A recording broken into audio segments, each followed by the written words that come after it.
All right, are we ready to get going? It's 10:04, and I'm never on time, so this is like the 5-minute rule. So we're still within that time frame to get started. Thanks for joining us this morning. My name's Chris Camacho. I'm the President and CEO of GPEC, Greater Phoenix Economic Council. How many of you participated in the first session this morning? Okay, so we've got half and half. We got some new faces here. All right, so we're going to talk a bit about a unique subject matter, which is about cities and towns being open for business, what drives companies to stay in your communities, expand in your communities, be attracted to your communities. And so we're going to dissect a bit more of the economic development topic down to attraction, growth, expansion. And I've got a great panel here that's going to cover that for us. And so I'll do what I did last time. Maybe I'll give introductions, just what I think of each of you.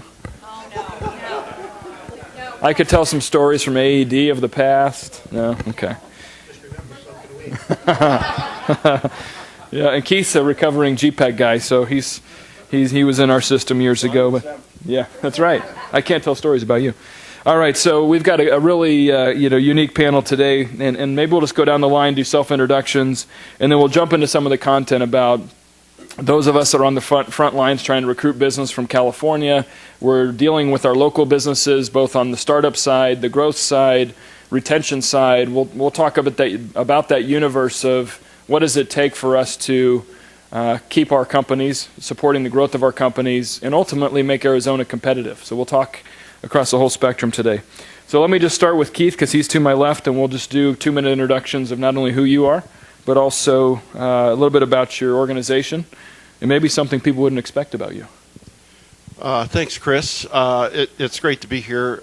Thank you all for being here so early this morning. Keith Watkins, Senior VP, Economic and Rural Development, the Arizona Commerce Authority. Oh, there we go. Okay, there we go. I guess I got to talk closer. I'm with the Arizona Commerce Authority. We're the state's economic development arm, and our job is to facilitate job growth in Arizona, and so we go about that in a myriad of ways. I've been in Arizona all my life. Been born and raised in Phoenix. I went to the University of Arizona, which is in Tucson, and been basically in this arena for a good 30 plus years. So it's a fun environment, and it's ever changing. No 2 days are the same. So good to be here. Great. Thanks for being here, Keith. Mignon? Good morning. Can you all hear me? Is my mic working? Good. Good morning. I'm Mignon Hollis. I'm the Executive Director for the Arizona Regional Economic Development Foundation based in Cochise County. I've been in that position for 7 years, and I really enjoy working with the rural communities. Completely enjoy it. And I graduated from Tombstone High School, so there you have that. Janine? Cool. Hi, I'm Janine Yurkovich. I work for the City of Surprise as the Economic Development Director. I'm sorry, and I'm soft-spoken, so really, if you can't hear me, please do tell me. I've always enjoyed working in the West Valley. I grew up in the West Valley, went to Ironwood High School, go Eagles, and so I went to ASU. I'm sorry, and it was a great experience. I know, and I did work for the Canadian government for 2 years, so I do say I'm sorry a whole lot. I'm so happy to be here, and so what I like to do is, I really like to talk about how innovation, how international, how a lot of different factors that are really impacting Arizona, that we can leverage those for good for places like the West Valley and rural areas of Arizona. Good morning, everyone. My name is Bill Jevgeniak. I'm the Economic Development Director at the City of Mesa. Unlike my counterparts to my right, I was recruited. I was not born and raised in Arizona. Been with the City of Mesa about 11 years. We have a team of 14 in the City of Mesa. We are really a tale of two cities, one that's redeveloping and one that's still a lot of open space and opportunities to build. So I can relate to a lot of the rural opportunities that we face here as well. Something a little unique, Chris, that you can think about? Mesa actually owns a old Air Force research lab. It's a secured facility that we have turned around and focused on cyber. There's several levels of security clearance, but we've also turned and started to focus on cyber, which is a new industry of opportunity. Great. I thought you were going to tell the story about how much better of a golfer I am than you. But Depends on which day that is, I got to tell you. all right, so the subject matter today is really about business attraction and retention and growth. As you look at the state numbers, and I think that the governor's office, Economic Opportunity, put out some numbers here this past week that show just explosive growth for our state. We're seeing revenues now peaking over $10 billion. We're attracting a lot of companies. We're growing a lot of companies, and it's a pretty good time to be in Arizona. One of the things that's unique about Arizona, however, is we're historically, if you look at a 40-year trend, we're largely tied to the national economic performance. So when you have very strong national liquidity, cash positions of corporations, where you have more liquid activity happening in Arizona, our economy grows. That means people are mobile, they're moving here, 110,000 plus people moving here. We're driven by a real estate and development community, and I think that's beginning to change, where we've insulated ourselves away from being so reliant on that. Obviously, tourism, agriculture, military and defense and aerospace. There's a lot to be said about what's happening in our economy today. And so, as someone who studies economies for a living, I get the luxury of traveling all over the world and try to recruit companies to Greater Phoenix.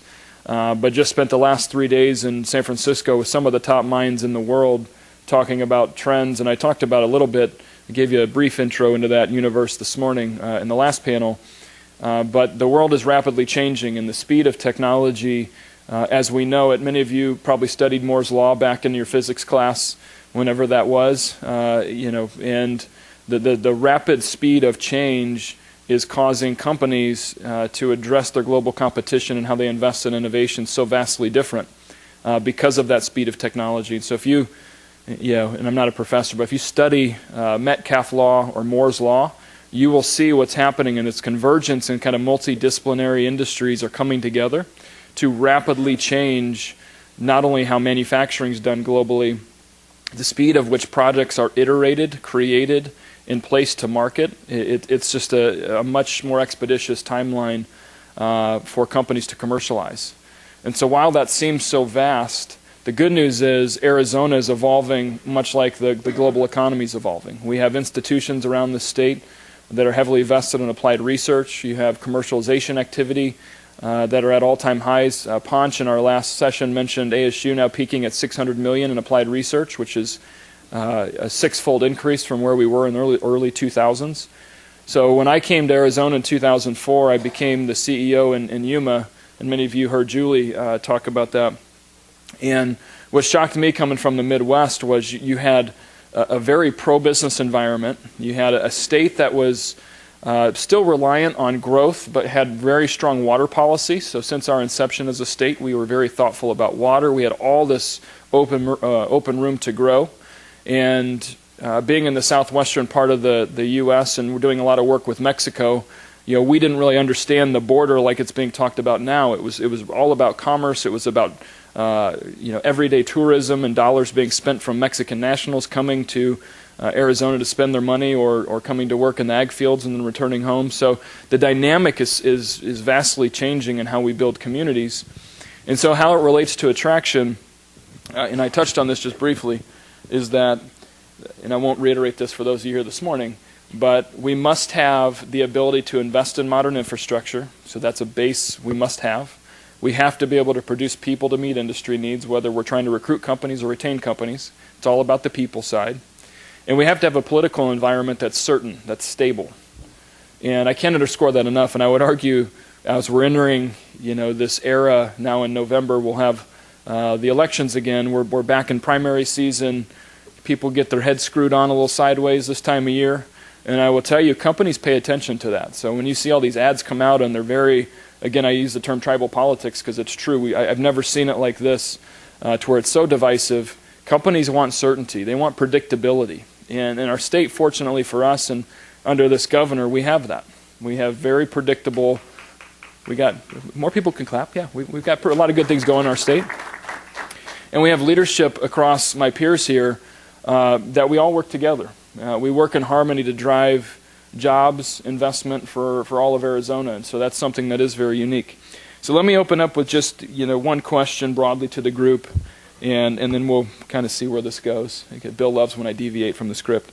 So, why do you each think, why is the economy doing as well as it is in Arizona? I gave a lot of different reasons I thought, but any other thoughts you have on why are we doing so well, and why are we seeing unemployment under 4%? Why do you see growth in Arizona now above 2% when the national average is less than 1%?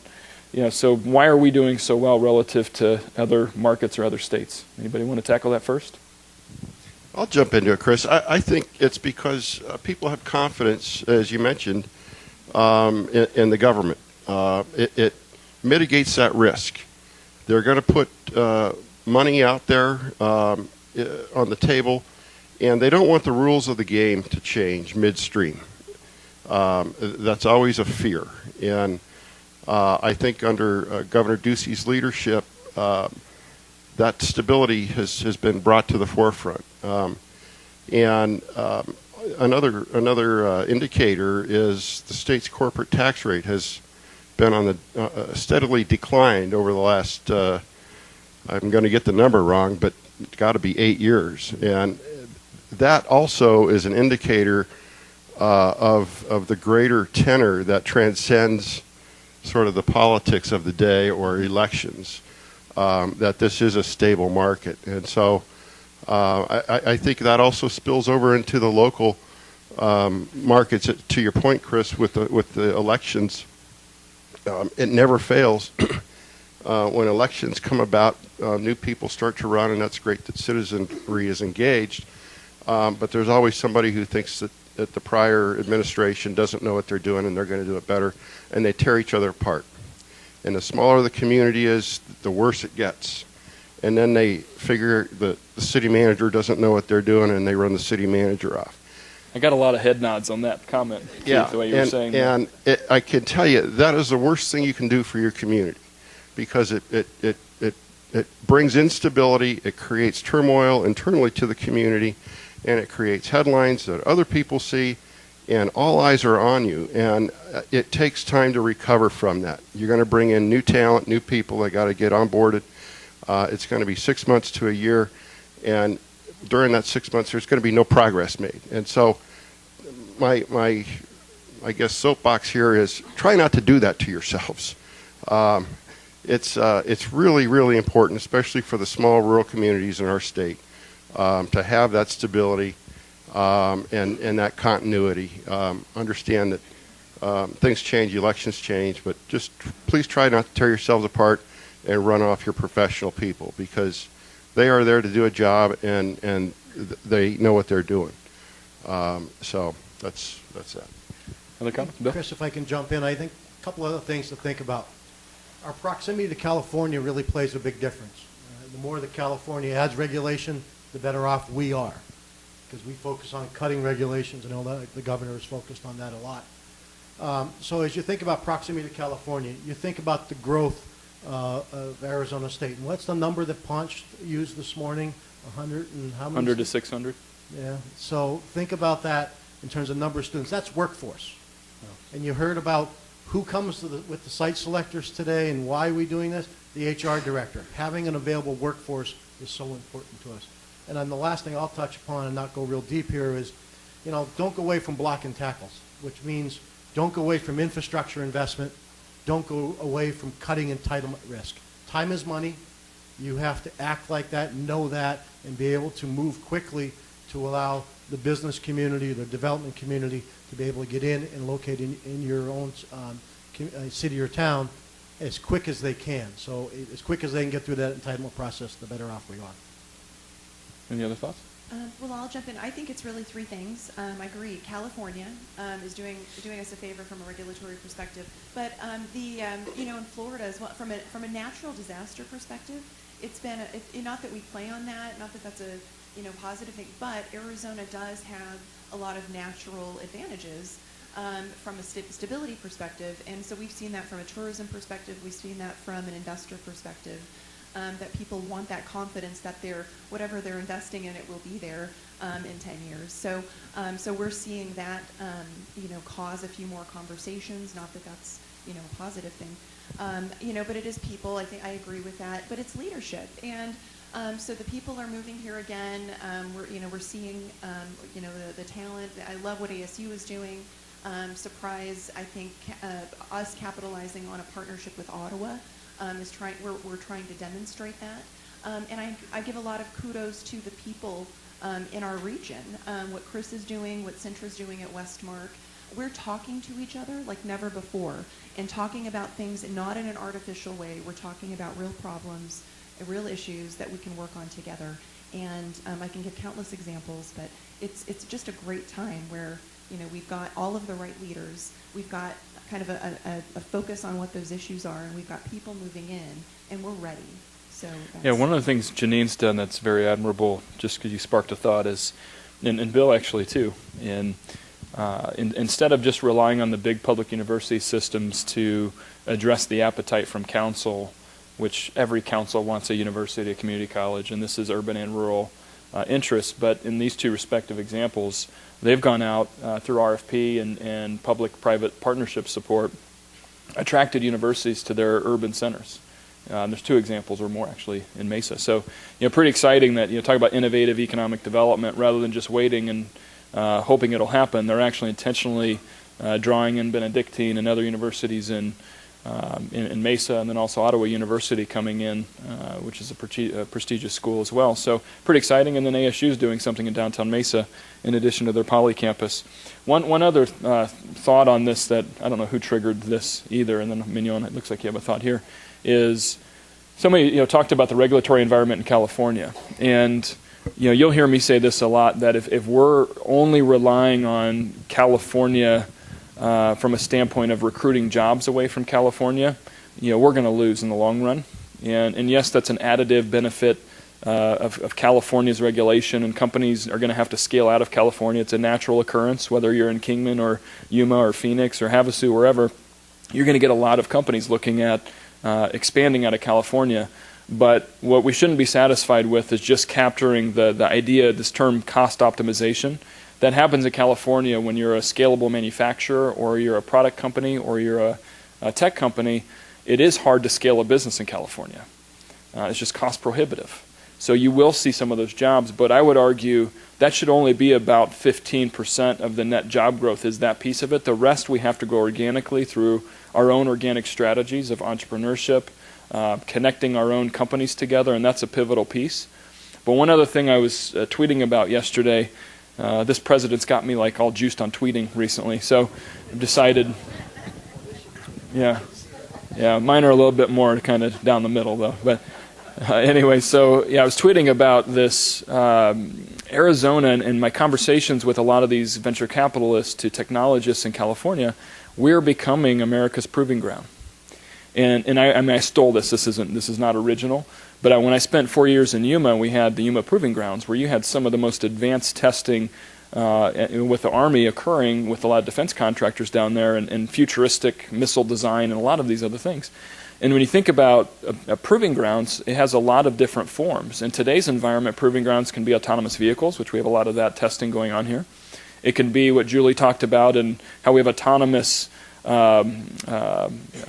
drones and autonomous kind of quasi-vehicles in our agricultural base in the rural parts of the U.S. or rural parts of Arizona today, capturing data. There's so many different facets that are happening in urban and rural that lend itself to being a true proving grounds, coupled with what Keith and ACA and the Attorney General's office did this last year regarding the regulatory environment to fintech. So fintech, you may think, well, what does that really mean? The disruption that's coming with AI and the testing of products for financial services is going to radically change. So some of you probably sign into your Chase account or Wells Fargo account with your thumb. The financial authentication activity that's occurring now because of cyber attacks, there's a world of products that are going to be tested in Arizona because we're the first state that passed the regulatory fintech sandbox this past year. So on the progressive policy side relative to regulation, it's so much more than just getting out of the way of business. That used to be the old adage. We'll just speed entitlements like Bill talked about, or just making sure we don't have taxes, corporate taxes. Now it's all about intentional behavior, intentional policy that enables these companies to come and test in Arizona. And that over time will build R&D capacity, will build, I believe, a place in 20 years from now, they're going to say that invention was created in Arizona and not just a place where California innovation came and tested. That's the metamorphosis of why this policy work matters. So let's kind of walk down memory lane. Oh, sorry, go ahead. So our answer in rural is a little different. We see that the state is growing, and the question I'm often asked is, how do we jump in on that? Because in Cochise County, we saw the largest job loss. We continue to see that exodus. And so even yesterday in a panel where I was presenting on, I was asked, hey, we see all this stuff happening in the greater Phoenix area. Right. How do we capitalize on that? And, there's some anguish and some angst about that, and some foot stomping of why is it all there and not down in the rules. And so what we've been able to do is much what Janine said is we reach out to our partners, and we work very, very closely with our partners. So for those of you in those rural areas, use your economic development folks and figure out what you're best at and draw from that. And so there's several people in here from the city of Benson. We're doing some fantastic work in the city of Benson that we do see. Thank you so much, Vicki, and your vice mayor and so forth. You all have done a fantastic job of reaching out to us, and we're finding the niche for them and for that city and really getting them placed on the map, and that's through a partnership with ASU. And so I say to everybody, please look at your partners that you can use in those bigger cities. And those of us in those rural communities, we know how important it is to be resourceful and reach outside of your community to make things happen. I work with all these partners on stage and the ones that were in the previous session to make those things happen in our rural communities. And so we're very grateful for the work that we do with all of them and with Keith at ACA. So as you're in those rural communities and you're going, yes, the rest of the state is growing and we're not, stop that conversation and turn it around and see how can you capitalize on that. Everybody's very willing to work with us. I mean, that's the great thing about this state, as much fighting and infighting there goes, but we're all competitive within ourselves, but we also see how advantageous it is when we work together as a team. Awesome. So maybe we'll go back to you, Mignon, on this first question. I had asked each of you to kind of think through a project that you'd worked on in the past in terms of recruitment and give us a real-world example of how did the project originate, what was the due diligence process, how long did it take? Because oftentimes when we're on the front lines dealing with these companies, many of you don't see it until either the deal's ready to be announced, and there's a lot, I always call it with our team, it's like the chewing on glass stage, where things can always go wrong. And we spend a lot of time mitigating risk, creating certainty, selling, competitive context, analysis, all this stuff that goes into that process. But most people don't see that until either the deal goes to your respective community or goes somewhere else. So why don't we start with you, Mignon? Can you walk us through an example of a project recently? Sure. I'm going to start with our very most recent project in the city of Benson. And Vicki, please feel free to step in. We've worked, as you all are familiar with the unmanned systems as it pertains to drones, right? And so Benson was identified through the ACA many years ago as having the best airspace to do that. And that was a good 6 years ago. So we never gave up on that. And their former city manager is in the audience also. And so thank you so much for your help. So we started this project 6 years ago in figuring out how do we capitalize on the airspace that's been given and trying to get all the partners on the same team at the same time was a lot of work. And so that project was a good 6 years in the making. We're finally starting to see some of those results, and last week we had a mock demonstration of we called it Operation Lost and Found, and we partnered that with ASU. We had some lost hikers out there, and using drone technology found them. And so that project was a great success, and we will be sending out invitations and doing that again in October. But from that and from the work that we've done, we've been able to bring companies into the Benson area to start testing their unmanned systems there. And from that, we're reaching out to other communities within Cochise County. That's sort of the short version of the project, but I think you can see the timeline there was a good 6 years. And Bill's no longer with the city of Benson, but he certainly started that. Vicki is your interim city manager, correct? And so working with their council members, with their staff, and their on-ground people is how we've been able to make that project really work. And we're quite excited for the opportunity. We have lots of companies that have come out to do site visits there, some of them that have landed actually in Scottsdale and in the Phoenix area, but they need to come and do their testing somewhere else. And so they're coming down to see what operations that they can set up in Benson. So again, it is a very long timeline, and oftentimes then you don't see those results in a term cycle from your council members. But trying to be patient and hanging in there, because those rewards they really do pay off. Yeah, one kind of attributable experience I've had being in rural and now urban is working with your council, your development services folks, your city management. Find a way to say yes when clients are in the room, and obviously within the legal confines. But that's what companies are expecting, is that you're going to help them mitigate risk, find a pathway to success, and how important that is. And I've seen the other side of that, where communities didn't do that and put up every roadblock, created every concern, and what did the company do? They have options, and so they're going to look at an alternative community. So I think absent, say, when the client's visiting, I would recommend having these preset sessions on here's the kind of questions we're likely to get: water, infrastructure, timing, process, Gantt charts, all that stuff. I would recommend you go through that scenario so that when the time does come, you've got all your items ironed out as much as you can, because there's always uncertainty that comes up in those meetings. Anybody else want to comment on a project of recent? So I've got one. It's a fairly quick project, and Chris can fill in some dates here. But before I go there, by a show of hands, how many think an economic development project, can happen or typically happens in 6 months or less? Anybody? How about a year or less? Okay, got one. All right. Only in Mesa, right? Is that what the punchline? Hey, nice commercial you're in. Keep going.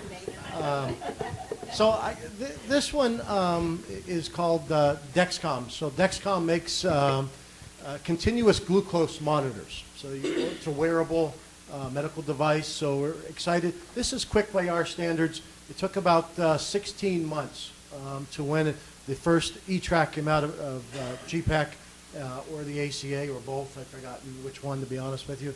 But I think through at least 3 site visits, I think a few more meetings at GPEC, at least 3 more that I can recall, through the signing of a lease was 16 months. Why? That's extremely positive. Why did they choose Mesa, and why were we able to land them? They're in a hurry coming out of a high-cost market in San Diego. One, you had an existing building. Having that product, I think Mike has said it in an earlier piece, having product wins projects. Very true, especially in this market. Having an existing building, being able to do that entitlement piece that everybody sort of referred to. We sat and put our building, our planning, our water folks, everybody in one room, one meeting, got the answers to questions, and made it through a process. Their hardest thing is negotiating with the private landlord. So Dexcom has created, initially I think the job was like 250 or so. I'll tell you, we're approaching 500. And they're in expansion mode again. They've created a second floor, another clean room. We walk through it now. They've used every inch in the mezzanine. It's really taking advantage of that space as we look to help them grow, because their market demand's taking off. It's a much lower cost operation in Mesa and in Arizona in particular. That's a great example of all of us working together to get it done. I'll jump in on a couple. I worked on one years ago in Mesa, which was an aerospace company coming out of Connecticut. It took 3 years, and one of the drivers for the project was that they had a union contract they were negotiating, and it was very, very quiet. They wanted it very quiet because of the sensitivities surrounding that, but it took 3 years to get done, and they brought on several occasions multiple teams of people out to look at every aspect of the project, not only from the real estate and construction standpoint, but also from the operations standpoint. where are my vendors and suppliers? What are their capabilities? What's their capacity? Where am I going to find the employees? Where am I going to find the labor? What's the quality of life? How hot does it get here in the summer? They had a guy going around putting thermometers in mailboxes in August. I'm not kidding. What's the cost of a gallon of milk? All of these sorts of things they evaluated. But that one took 3 years. So just to illustrate the point that these things do take a long time. And that was a build-to-suit actually in Superstition Springs, DMB's first project in Superstition Springs. Well, going back a few years. It was the United Technologies project. But a more recent one that is more germane to rural is a couple years ago worked on a call center with Yuma, and this was an insurance call center, and they had to be up and operational by a date certain because of open enrollment. And so the folks in Yuma, Julie Engel, Greg Levan, and their team had identified a former retail building. And I'm looking at Laura Lee Nye because I know you have former big box retail buildings in your town that are ideal for call centers.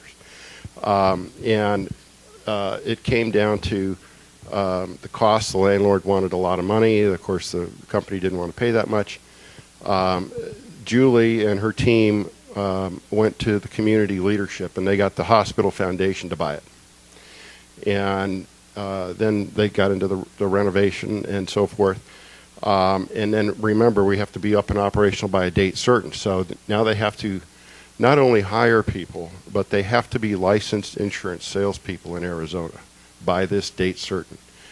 And so that was going to be a big lift. And then we were talking, I think, 300 or 400 people in Yuma. And so what we did was we went to DES and we asked for a radius around Yuma of 50 miles of all the people that had insurance licenses that were unemployed. And we got that list and provided that to the employer. That was the A list. And then we went and gathered up all the people on the unemployment rolls within that 50-mile radius that did not have insurance licenses, but had other skill sets similar to what insurance salespeople need. And that was the B list. Yeah, and so then became the issue of how do we get these people licensed, trained and licensed by this date certain. We got a hold of the director of Department of Insurance, because if you call the general number, they're going to say we have our testing days every other Saturday. We can only take 30 per class, et cetera, et cetera. So we got called the director. The director said, well, these computers are secure computers because it deals with licensing. Understand. They volunteered the insurance department to put them in a van and drive them down to Yuma on a Saturday and have a crash testing session. And so the point there is be creative when these things come about, because it can be done. There are answers. You just got to turn over the rocks to find them. And there's a lot of people willing to help, and there's a lot of barriers that can be broken down if you've got the right partners, to Mignon's point. So, and by the way, I think that company's up to 800 people now in Yuma. Is that the one where you promised the chili pepper burritos? Exactly. Saturday? And Those of you from Yuma will get that, or anybody who goes to San Diego. So I think I've got one final example here. So I think it's an interesting example. I'd like to talk about a company that cut a ribbon about 30, 45 days ago, and Councilmember Hayden and Vice Mayor Remley were at that. It was a company called MagQ. It's a Taiwanese company. They have a blood marker technology that they're trying to identify a way to detect Alzheimer's much earlier. And this is a really exciting space. So we were excited about this company. So the reason that they started talking to us in the first place is because about 9-10 years ago, we did a creative reuse of our old City Hall building into a business incubator, which I know has good things and bad things, but incubator, I'm a fan. Because of that, we got really proficient in helping small business, and that is such a strength. And I don't know that we often think about what a strength that is. And as we began talking to more and more international companies, we discerned that these international companies were often asking us the same questions that small companies were asking. So they're asking, how do I hire? What kind of protection do I need in your country from a legal perspective, et cetera. So it was probably a year and a half ago, or maybe even 2 years ago, Stefan from GPEC went to Taiwan and met with this company. And at the same time, an enterprising Taiwanese researcher who kind of retired from Sun Health Research Institute, lives in Surprise, came to us and said, gosh, my friends over there, they're meeting with GPEC. They asked me to come check out Surprise and see what you guys are doing. And so we showed her the incubator, and they said, well, they'd like to really build their own building. And we said, well, why ever would you're in a risky space. Building buildings, it can cost a lot of money. That can be a long time, depending on what's going on. Why don't you just put yourself in the incubator, modify a little bit of space, and be up and running quickly, and we'll get you going. And so it was. It took a few conversations, and it was all of us really thinking creatively about how to get them further faster. And now they're in business. They cut the ribbon. And they're working with the Cleveland Clinic right now on some exciting activities, and they're just off to the races. So it's a small example, but it's I think it's something that anybody can do. Just using your existing assets, realizing that you have a lot to offer, even when it may not look like it. You have a lot to offer companies like that can grow. So, be thinking about your questions. We got one already. Go ahead, shoot. Naturally, we like to hear all the positive stories. What negative stories do you have that do we know possibly what to avoid? Anyone want to tackle that? I'll give you. I could give a couple examples. Do we have media in the room? Seriously. I'm seeing none, and I'll ask you to put your phones down and not tweet about this. I'll give one. I think Bill's heard this before, maybe Janine too, but one that still irks me today. And this is, again, more urban than rural, but we had the opportunity with Tesla at one point to win their Gigafactory. And spent a lot of time in Palo Alto, and this was a massive project a couple years ago, probably 4 years ago now. And in our world of recruitment, so just that division of what we do, there's so much data that companies have, that we have, that their HR teams have on labor throughput, on cost of doing business, pricing acceleration on materials. I mean, you'd be amazed how much data infrastructure exists. So I'm going to make this quick because this is a long story. So we went through our whole process, and they needed 6,500 jobs. That's a massive, it's probably second to Foxconn that went to Wisconsin, and number one is this Amazon project that's out there. I'll let Keith talk about Amazon. So, Thanks. So, we were in the process of making the kind of pitch for that, and 6,500 jobs. You can't do that in many places in the United States.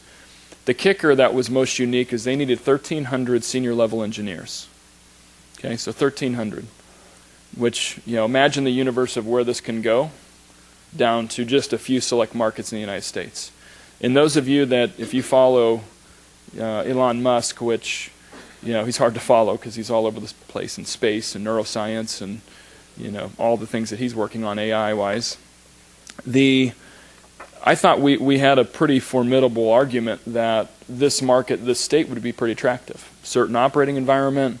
We knew our incentives weren't going to be like the big cash offerings of the Southeast, but we knew that the engineering talent, based upon what Pancha talked about, 22,000 engineering students, a lot of engineering ability, meaning aerospace and defense, microelectronics, healthcare. There's a lot of engineering capacity and ingenuity in our state, from not just Phoenix, but around the state. And we knew the sites that we had submitted had the infrastructure, were turnkey, the entitlements had been in place, so there's virtually limited risk, if any risk, redundant power sources, rail connectivity, to what Janine said, insulation against natural disasters. These are all the facets of what companies think about. So as we got down to it, it was 3 communities, 3 regions that were the finalists. And in our world, when you get the silver medal, guess what that means? You're just the first loser, right? So, you can't chalk that up. Even the board doesn't care when you get second place. So in this one, we were down to 3, and it was Travis County, which is Austin, Texas. It was Metro Phoenix, and Reno, Nevada. And I remember going through the due diligence with their team up in California, And I was like, okay, so I'm sure they're keeping this, Nevada option out there because they'll probably sell the farm. I mean, they'll throw in the kitchen sink to try to win the deal, and maybe that's what they're going to use for leverage for negotiation of economic development programs. And so I was dead set, and I bet 95% of our work was analyzing Austin and Phoenix, a tale of the tape, and we spent so much time and effort creating that case.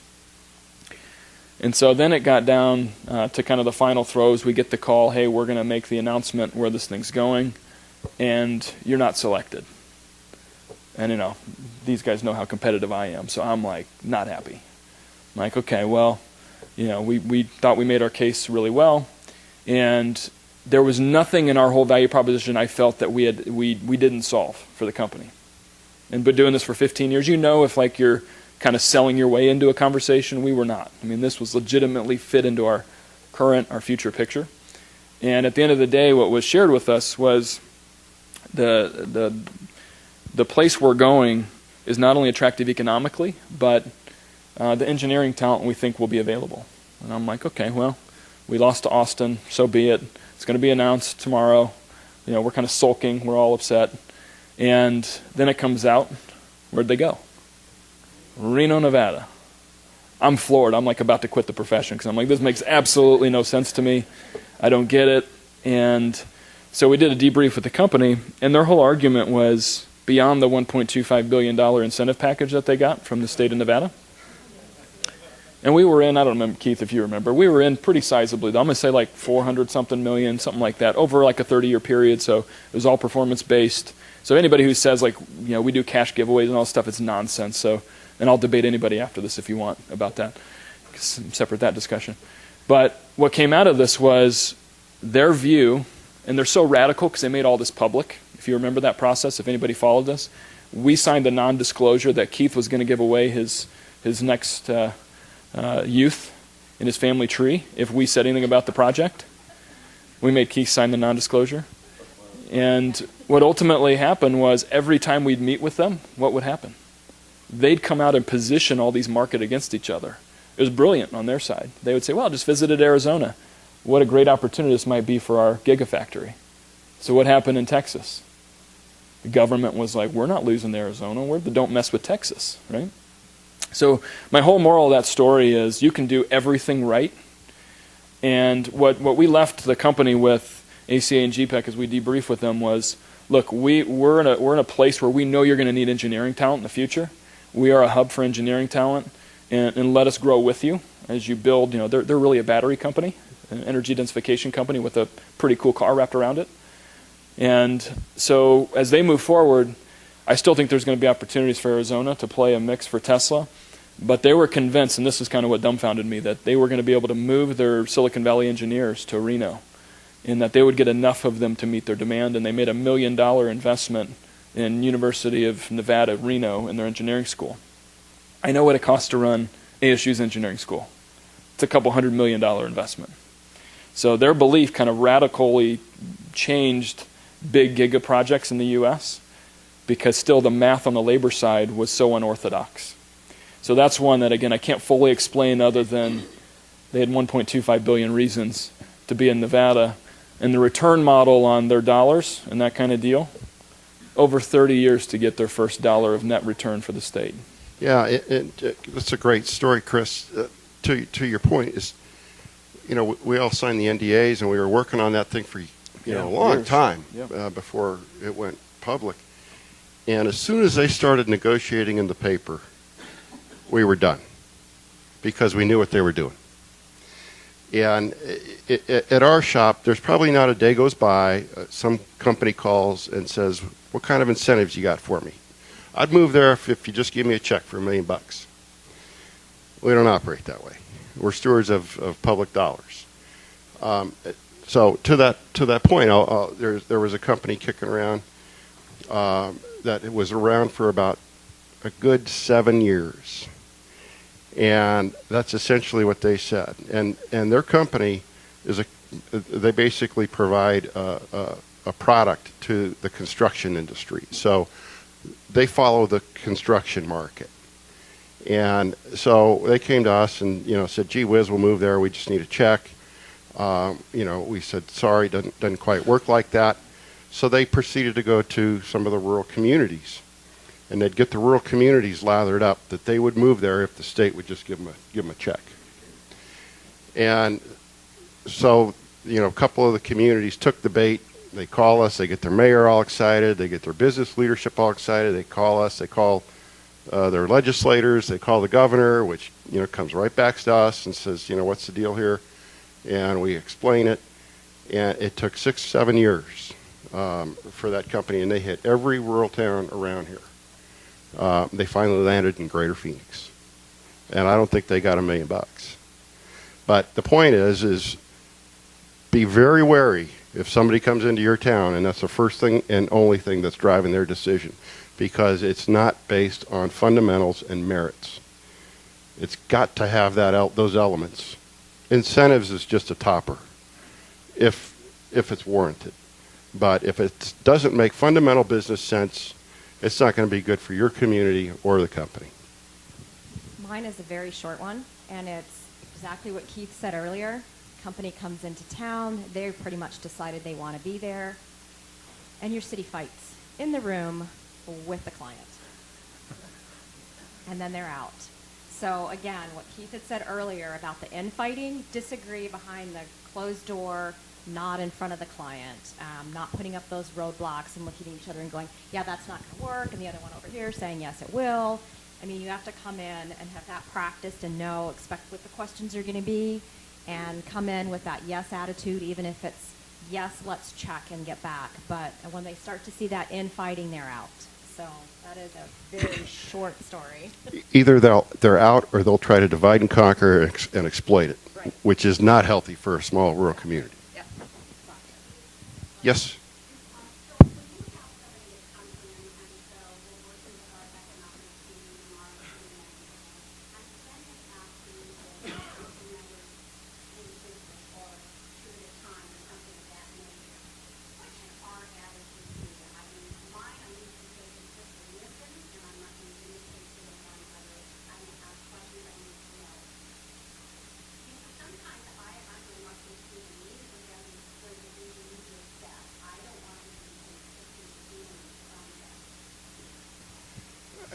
If I understand the question correctly, what should you as a council member's reaction be if a company meets with you and wants incentives? Is that right?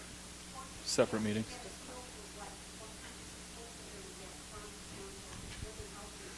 Oh, okay. So they're trying to generate support by meeting with you. Well, I think the best thing you could say is provide me with the information on the project so I can better educate myself. And I would reserve judgment. And it's okay to tell them that. And tell them that you'll have to do your homework and look into it. And talk to your staff. And that's another thing. I would strongly suggest try to always back up your staff. They're the frontline soldier. And here again, if the company detects that you don't back up your staff, they're going to try to exploit that. Mm-hmm. And it's really divisive. So I would take the approach of thanking them for their time, provide you with the information, and you'll study it and look into it and want to get better educated on the project and the merits of it and what it means for your community. And Chris, just if I can add to that, the relationship with staff is critical. I have Councilmember Thompson in the room. He and I meet on a at least monthly basis to talk about economic development in his district. If a client asks, I'm sure, absolutely. Let me help facilitate that. He is fully briefed, fully informed, and he knows to articulate the vision at a very high level. Okay? There's no details. The chance to reserve judgment is so key because eventually you're going to have to vote on it if there's any kind of package that goes with it. But that's where the relationship with staff is so critical, and you can't reinforce that enough. I think that's very important too, because I think to your question, it really depends. If the company is trying to inform and educate, that's one thing. If they're trying to position for a future exploitation, that's another. And that's where staff, I think, can be the intermediary from a standpoint of let's kick it to the professionals, do the due diligence, economic assessments, maybe even go to the point of going to executive session within the council meeting so you can inform everybody at the same time, field those kind of questions, and then go to the point where what Bill's describing. But there's certainly no exact formula for that, but I do think engaging the staff is critically important to get an objective view, since we see all kinds of sizes and shapes of projects, to utilize the team that's been trained in this area. Do you have another thought? I just want to pop in, maybe answering both questions. I can't actually think of a single project that I've ever worked on that went perfectly. So even if we have a project in the mix, there will be problems, and just know that. Just know that, there's going to be hiccups. Oh, well, the elevations were slightly off and we're working on it. The site plan's a little bit off. Oh, they're a little too close to the road or whatever. It just is inevitable. It's just because it's a complicated process. So I agree with just trusting that, staff is working on it, and just expect it. I mean, I think that's probably a very reasonable thing to say. It's just, they're never perfect. We have a question here. The Vice Mayor Wilcox, and you're about 70 miles from the Mexico border. And with the possibility of improving the port of entry at Agua Prieta, I'm wondering what types of businesses we can expect to come from that and how we can position ourselves. Close, we have rail and we have the interstate to benefit from that. And that may be Mignon that can answer that the most, but that may be something that we can capitalize on, and how we can go about. Absolutely, and I think there's a group of us. I saw City of Douglas in here, right? Back there in the corner. I think that's something that we could all work together as a community, because what you don't want to do is become something that you're not. So it's back to looking at what assets do you have in the community, what do you do best, and it digs deeper than just that asset inventory, but looking at the workforce, looking at that whole feasibility piece, and positioning it so that everyone is doing exactly what they're best at, right? So you have a lot of agriculture there. You've got a labor force that's all around the agriculture. You do have some great infrastructure. You've got that open space. You have other things. So taking a look at that, and it becomes, although we're all so competitive, this is one time where being competitive will hurt you. So you want to really work together with your partners. And I know that we would all love to sit down and see how does everybody kind of take a piece of that, and where is the best point for you all to be in the city of Wilcox that doesn't land up costing you something that will not come to fruition. Yeah, I think something in the realm of an assembly or distribution type industrial uses would serve the area well. You have to look at the mix of product that's coming across the border. If it's largely ag based, how about cooling warehouses and so forth to repackage it and ship it out to other markets? If there are electronics that need some assembly into a larger piece of product, there's that aspect. So it's all, you have to really look at the product that's coming across and what's the need on the value chain, supply chain in terms of adding value and getting that to market, and where does that put you as a community to best leverage that. Great. Well, we have a few minutes left for maybe just a few more questions. We have one here. Yes. We talked a lot about the cash incentive, the $1.2 billion, whatever. But relationships, I think, are really important. Would you guys care to comment on the importance of strategic partnership relationships and the development of that and making the project successful? Buddy, you nailed it. That's it. Relationships is what makes the world go round. And knowing who to call to get the answers, knowing who to call to help break down a barrier, knowing who to call to help put your deal together and to make something happen. Even knowing who to call to get advice from. You call Jim Ferguson right here. He's been around since dirt. So, but there's a lot of people out here that want the greater good for our state, especially the rural areas, and everybody's willing to jump in. We just got to channel the energy, channel all of that talent and resources into something. It's connecting those dots, and so yeah, relationships is everything. Yeah, we couldn't do that in our area without that. And, as competitive, again, as Chris says, we all are, as economic development people, we are type A competitive. But you pick up the phone and talk to any one of us, we will absolutely help you land that project. Because we understand that without those relationships, and, City of Mesa has been a great partner for us of making that phone call. Janine, they're helping us out on a project that I'm so grateful for right now, and the same with Keith and GPAC. So you just picking up the phone and saying, hey, where do I go for this? We will refer you. Bobby, you know that very well too, and there's a lot of folks in the room that do that economic development, and we're a tight family because we have to be in order for those projects to actually work. Yeah, I'll give a bit additional context, and then Janine, add your thought here. So, because I think there's two sides to this. One is the ecosystem that exists within the community or the region. So what Mignon said about cities within regions being coordinated, working together, kind of rising tide lifts all boats kind of mindset. And that's one side of the equation. You have to have that solved before you even talk to the client. The other side of that is the national relationships that we build with consultants that are making decisions, helping advise the companies.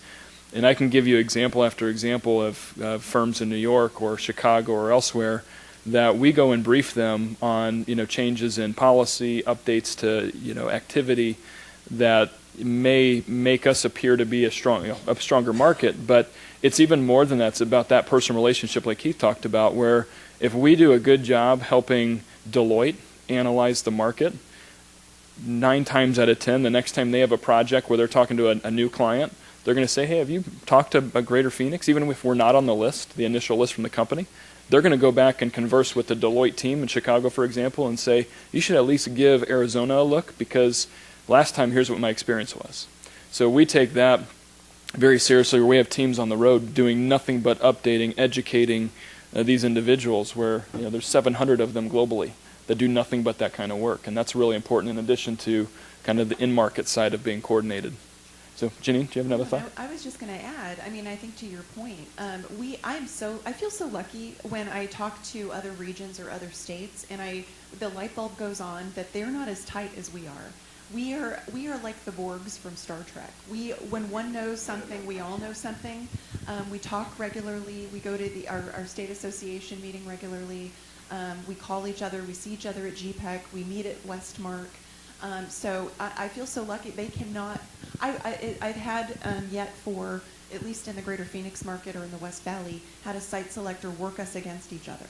They try, and a company can try, but it doesn't really go very far because we can call each other, and I think it really does help us kind of shore up that incentive conversation.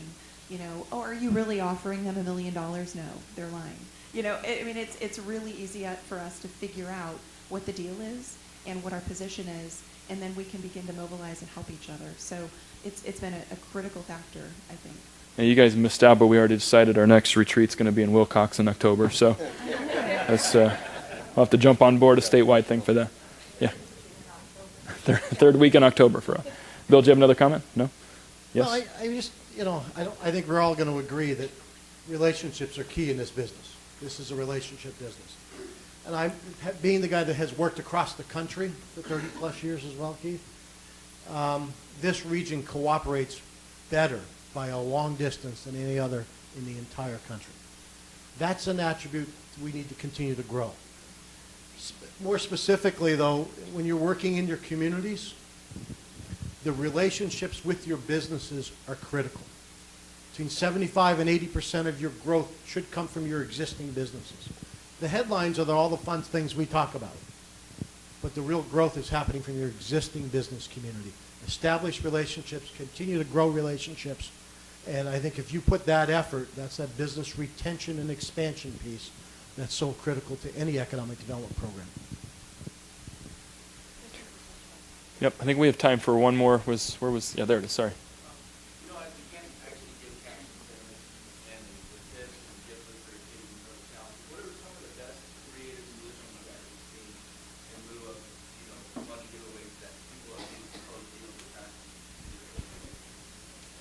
I'll jump at that one first.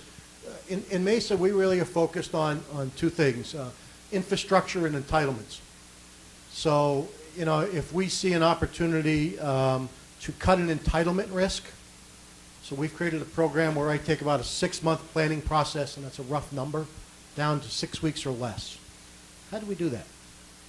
You turn around and the economic development staff actually ran a planning case. You establish criteria, you establish limits and extra bonuses for density if that's what you want. The key is the quality level's there. The uses are predetermined. Time is money, you heard me say that earlier. So cutting that entitlement risk is something that is very interesting to, I think, a lot of the business community as well. The other one is continued infrastructure. Don't go away from that block and tackling. Chris Camacho, how many years ago has it been that you talked about with the DMB strategic session? And you said, take advantage of those power lines on Elliott Road in Southeast Mesa. Today it's the Elliott Technology Corridor, home of Apple. By the way, Fortune 4, not Fortune 5. So it comes down to several other of those big companies because there's big power, there's substantial water and sewer, there's dark fiber, there's roadway improvements, there's natural gas. All that becomes a selling point. Didn't offer a tax incentive yet. It's all investment in infrastructure. Yeah, I'll back that up. I spent about 7 years working for a real estate developer doing master plan communities, and which was a great experience and a great job. But from that perspective, on the private side, that statement is so true. Time is money in terms of entitlements, because we all know that communities and cities operate usually on 30-day cycles because of the council. So you can't miss getting on an agenda, and that is just huge. But the other thing about an infrastructure, which is just a real soapbox issue of mine, because I think the rural areas are really in need of a lot of enhanced infrastructure, is all of your communities, you should be setting aside some money in your budget for grant match dollars. There is a ton of grant money out there from the federal government just waiting to be had. And then also have a suite of grant writers. You don't have to have them on staff, but know who the consultants are that do those things and do them well. And I would absolutely chase grant money all day long because it's out there for the taking. And that will advance your infrastructure faster than anything. Yeah, one item to the TIF conversation that I'm seeing, and this is more so for base industry expansions, but when we're talking about, and Mike had touched on this in our last session, but securing our advanced manufacturing base, when you talk about significant off-site needs, and we're talking about water, wastewater, public improvements, very difficult for cities because of the bonding, limitations of bonding capacity, the ability to make those improvements. And so I'm a believer, and I don't know if everybody around the state's a believer, but I do think we're going to need a TIF-type system, a TIF-type model at some point that's really focused on major base industry projects and how we enable them to expand through public infrastructure investment. And then on the other side, to what Keith's talking about, kind of the capital stack, I think opportunity zones could play a role in this too, in a big way. But there could be a TIF kind of model, and again, whenever you say TIF, the legislature, for any legislators in the room, I know it's an immediate negative conversation. It shouldn't be. It really shouldn't be. And there are ways that TIFs can be administratively set in place that have the right guardrails and governance structures. We should be pursuing that, I believe, for rural and these larger base industry projects around the state. So that's something, again, we're going to have to tackle together in the future. But I know we're now exceeding our time. I think we're right up against the time frame. Please join me to thank our wonderful panelists today. Gave us great perspective. Keith said he'd stick around to 8 o'clock tonight to answer all of your challenges. So if you just want to form a line to the right side. No, I'm kidding. Thanks for each of you spending time with us this morning, and we'll stick around for a bit to answer questions. Thank you.